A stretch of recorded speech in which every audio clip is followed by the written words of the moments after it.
Hello everyone, welcome back to another episode of the Movies That Make Marcey. I am Super Marcey, and before I get started, remember to check us out at supermarcey.com.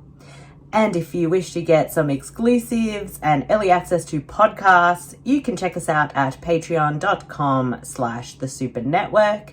And if you want to check out my art, please check that out at patreon.com/theartofmp. With that out of the way, this week's episode is about an Australian film that definitely impacted my life quite a bit. What could that be? Because there are many Australian films. I'll save the suspense. I'll be talking about the debut feature film from Baz Luhrmann with Strictly Ballroom.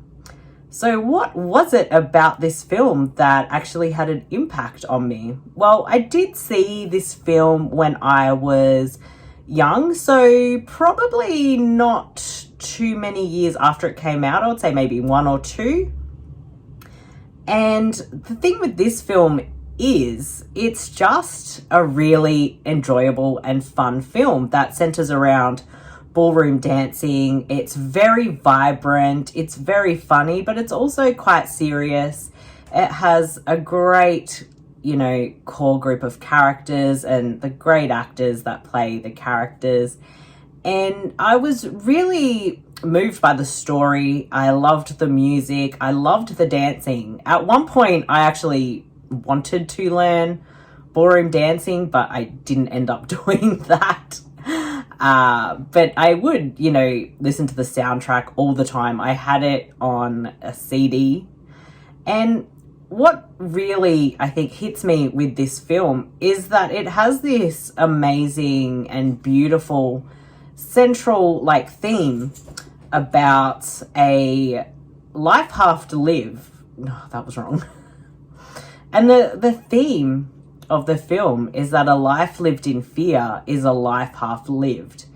And those words, which echo throughout the film, really impacted me because it made me think about how my fears were holding me back and how my anxieties were holding me back from actually living and getting out and doing stuff. So I think that in itself really had a big impact on me. But going back, the film centers around a professional ballroom dancer, and he's getting quite annoyed with all the rules and regulations that come with, competitive ballroom dancing, and he wants to do his own thing.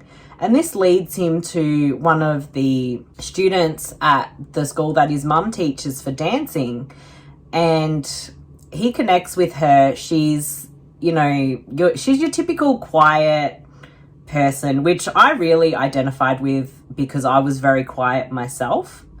Sometimes I still am, if anyone can believe that. And as they form this friendship and then romance, they're doing their own dances, and she brings him into her family, who then teach them, this passion-filled dance. So he comes into this and he learns these new dances and they bond. And by the end of the film, they have a falling out, as does happen in movies, but at the big end competition, they do reconnect, they stop everything, they do their own dance that they want to do, and the lovely song Love Is in the Air plays at the end, and everybody dances, and it's just so lovely and wonderful. So the film really focuses on the main character played by Paul Mercurio, who, the start of the film, he is in a ballroom competition, he starts doing his own dance, and this upsets everyone, and we later find out why. When his father was probably around his age, he ended up wanting to do his own thing as well. And it's just like this sad reminder of the shame he brought on everyone. But in him actually, dancing what he wants to, and his father does eventually encourage him to do that, he becomes someone that he wants to ultimately be. and not just live by the rules that are set by his mum and everyone else with all the pressure. And I think a lot of us can relate to these things where we want to do our own thing, but we're too scared to, or it's not playing within the rules of society in a way. And that just affected me a lot. Being someone that was a quiet, very introverted person and being too scared to really embrace what my passions were, this film just really helped me and recognize that, yeah, if I'm going to live in fear of being myself, I'm not really living. So following in, I guess, the footsteps of this film, I knew that I loved cinema and that my passions really were there for that. And I wanted to review films. I wanted to make my own website. And eventually I wanted to start a podcast. And I was absolutely terrified of starting the Super podcast, which those first few episodes I probably won't listen to again. They are very, I had no idea what I was doing, a bit amateurish, but this film, and it always is in the back of my head, especially those words that, the film says so much, that a life lived in fear is a life half lived. And I knew that if I didn't go ahead and just make my podcast, I'd regret it and I wouldn't be living the life I wanted to.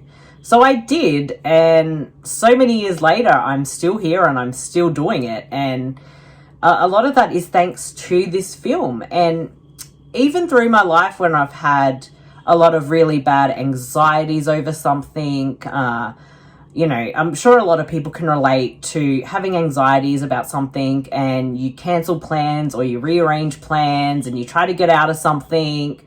I do think back and I'm like, should I really cancel that? Is that the best idea? Or should I just do away with those fears and go? And obviously just hearing words is not enough to help you overcome those things, but it's something that I would remember and I still remember, and I would understand that, yeah, I need to confront my own issues and just live my life. If I want to go and do something, I should go and do it. And obviously, I'm not going to go do illegal things and stuff like that, but, just embrace who you are and who you really want to be. And I think that's such an important message, and it really feels so relevant still today with so many people just so, I guess, scared or just unsure of who they are, who they want to be, and how people around them will feel if they do that. And it did teach me that I have to be true to myself first and foremost, and I can't be afraid of what others are going to think or how I'm going to be judged. And I think a lot of us can relate to that. And to this, I say to those who are listening, it might be a scary, scary world, and there are definitely some horrible people out there who will try and tear you down. But know in yourself who you are, who you want to be, and live that life. Do it for yourself. Don't do it for anyone else. This is you, and you need to be happy. You need to live the life that you want. And screw the haters, basically. For those who haven't seen Strictly Ballroom, I definitely highly recommend this film. It's not too long. I think it's just shy of 90 minutes, but there's just so much. It's very quirky. It's so vibrant. There are really good moments that just hit you in the heart. And then there's some really funny and genuine moments. It's so good. And a lot of people are more probably familiar with other films from Baz Luhrmann, like Romeo and Juliet, Moulin Rouge, Australia. But go back to where he started with Strictly Ballroom. And I would love to see him go back to these roots and do something that is simplistic, but has a really powerful and impactful message. For me, this is probably my all-time favorite Australian film, and I'm forever going to cherish this film. It really helped me become me, and it would be one of my all-time favorite films. I cherish it so much. So definitely, if you haven't seen it, go watch it. If you have seen it, rewatch it. And just remember that simple message that a life lived in fear is a life half lived. And be who you are. Don't be afraid of everyone else. They can go away. Thank you so much for listening. I hope my ramblings made sense. As mentioned before, you can always find us at supermarcey.com, and you can support us on Patreon at patreon.com/thesupernetwork. And if you want to check out my art, it's at patreon.com/theartofmp. And until next time, let's go dancing. Bye everyone.